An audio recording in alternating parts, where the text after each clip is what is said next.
Good morning, everyone. It's Robert from On My Turntable. Hope you had a great morning this morning. It is Friday morning, as always, a coffee kind of morning. Hope everyone's doing well. Looks like a sunny day out there today.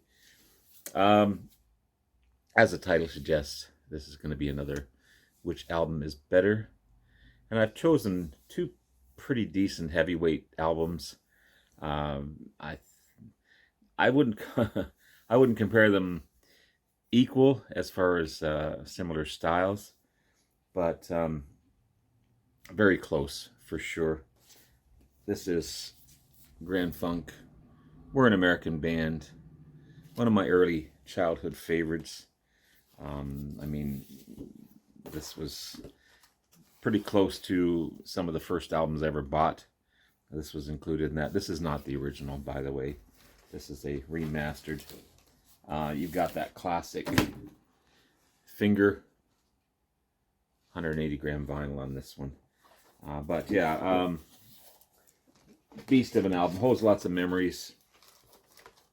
It was between, my first albums were this one, Machine Head, Deep Purple, Paranoid, Black Sabbath, Elton John, Goodbye Yellow Brick Road. You've got Supertramp, Crime of the Century, all those classic albums from my youth. And this one was right up there. Still holding true to one of my favorite albums. And this one here, a little later on that I discovered these guys, but still a classic. I won't show you the inner cover because I try and keep my channel fairly clean, but Thunderbox is that's a humble pie Thunderbox, by the way. Thunderbox, I think, is an old English term for toilet, hence the pretty lady on the toilet there. But yeah, Steve Marriott and the gang. So I thought, which album is better? Now, I did do a survey, and I'll post it up above. Grand Funk definitely won out on the survey, and quite a bit, actually. I think over 80% from about 16 viewers. So thank you, everyone who had participated in the survey. I greatly appreciate that. So you've got Grand Funk, 4-piece band. Mark Farner, lead vocals and lead guitar, some keyboards. Don Brewer on drums, lead vocals. And it's kind of a split, this album, between Don Brewer and Mark Farner as far as all the vocals on the album. You got the heavy bass of Mel Shacker, and a newer member to the band, Craig Frost on keyboards. I'm pretty sure he played with Santana, if I'm not mistaken. But really adding a nice feel to the album. It's a lot of it is a lot of keyboard driven songs on this one. It's really, really cool. He's a really good player.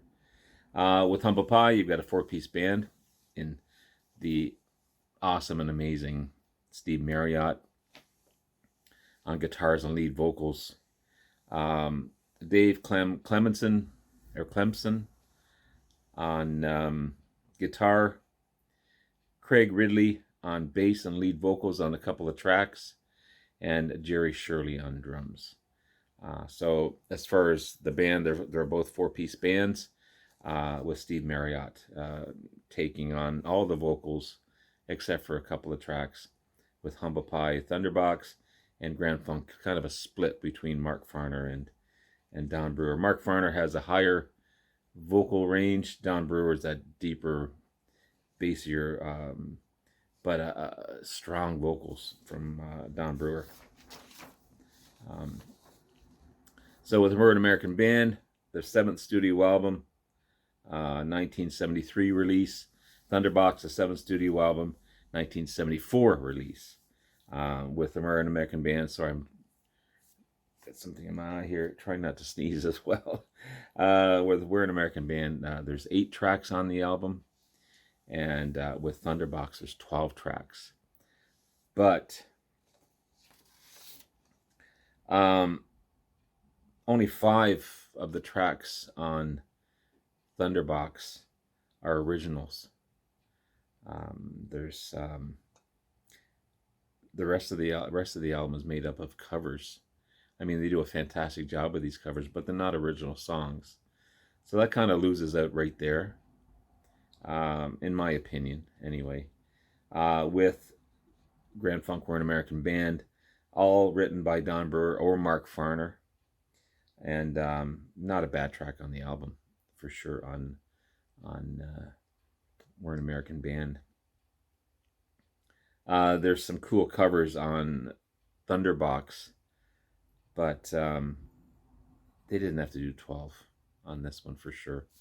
So track 1 on We're an American Band, of course, the title track, overplayed, unfortunately. That's all you hear on classic rock radio. Written by Don Brewer, sung by Don Brewer. Classic cowbell to start it off, but still rocks. Still rocks. Like a kind of an anthem type of track. On Thunderbox, you've got the title track, Thunderbox, written by Steve Marriott and Clem Clemson. I love the groove of the track. Steve's vocals are top notch. I mean, he was an amazing singer, truly an amazing singer. Not with us anymore, unfortunately, but he had that high-pitched vocal range, but it was so cool. He was just a groovy guy. On We're an American Band, track 2, Stop Looking Back, another Brewer track, co-written by Mark Farner. Again, love the groove of this track, and the keyboards add soul to it as well. Excellent vocals on this one as well. With Humble Pie Thunderbox, track 2 is Groovin' with Jesus. It's a cover track. It's a funky track, as Marriott kind of preaches to us, which is cool. But again, a cover track. On American Band, you've got Creepin', written and sung by Mark Farner. Slow and mysterious. The keyboards are so good in this one. Again, funky and groovy. Farner's voice shines on this one. At number 3 on Thunderbox, you've got I Can't Stand the Rain, another cover. It's a cool cover of this classic track. It's funky again. A lot of funk in Humble Pie, for sure, because of Steve Marriott. Just think of Black Coffee. That's one of the most funkiest tracks ever. Number 4 on American Band is Black Licorice. It's a Brewer and Farner co-written track. Listen to the bass, for sure, on this one. Band's on fire on Black Licorice. At number 4 on Humble Pie, you've got Anna Go With Him, another cover slow ballad track. Maybe doesn't fit in the album. Every other track is funky and groovy and rock, and then you have this ballad mixed in with Thunderbox. At number 5 on American Band, you've got The Railroad. Cool. I love that track, sung by Mark Farner. He's so good in this one. It's a slow building track. At number 5 on Thunderbox, you've got No Way. It's a Marriott and Ridley track, another funk-driven track. He has so much soul in his vocals, Steve Marriott.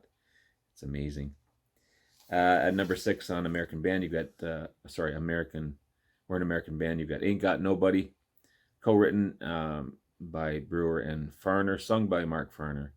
Great bass and guitar. They kind of riff together, which is cool. It's bluesy. The vocals are top notch on that one. Mark Farner's got such a great voice. Don Brewer has such a great voice.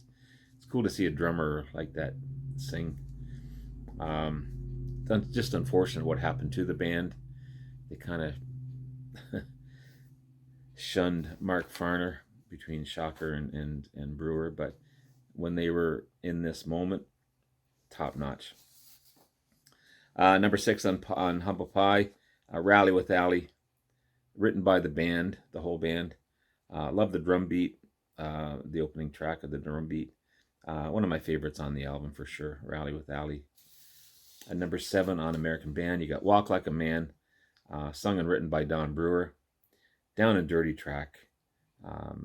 His vocals just are top notch, top notch. Number 7 on Pie, Don't Worry, Be Happy, written by the band. Not my favorite track on that one. Not my favorite track. As you can see, I'm obviously leaning towards American Band, which I am. Number 8, and the final track on We're an American Band, Loneliest Rider, sung and written by Mark Farner. Great track, and a cool way to end the album. About the American natives. Cool stuff. At number 8 on Humble Pie, 99 Pounds. It's a cover track. It's a funky, groovy track, but not the greatest. Number 9, Every Single Day. Clem Clemson wrote this one. Love the guitar riffs and the slide track, slide guitar as well. Number 10, No Money Down. It's a cover track. It's a bluesy track done by the Pie. At number 11, Drift Away. It's a cover. It's a classic track, beautifully sung by bassist Greg Ridley. His really deep vocals on that one. And number 12, Ola Dida, again another cover. Rockin'. It's a cool track. The band's on fire for sure. But again, only 5 out of the 12 tracks on Thunderbox are written by the band and giving the edge to Grand Funk. There's not a bad track on We're an American Band. I rank this one top notch, 4 out of 5 for American Band. Humble Pie, unfortunately, Steve Marriott brings it up. I do 3.5 out of 5 on this one. So, which album is better? I'm going to go with, make sure this is right side up. I'm going to go with We're an American Band. I still love this album. It's not their greatest, obviously. I was going to show Eat It with this one, but they're so close in release. But I still have to go with Grand Funk, We're an American Band. So let me know what you think in the comments below. Thank you so much for everyone's comments and support and love. You guys are amazing. Love you all. And have a great rest of the day. We'll talk to you again soon. Bye now.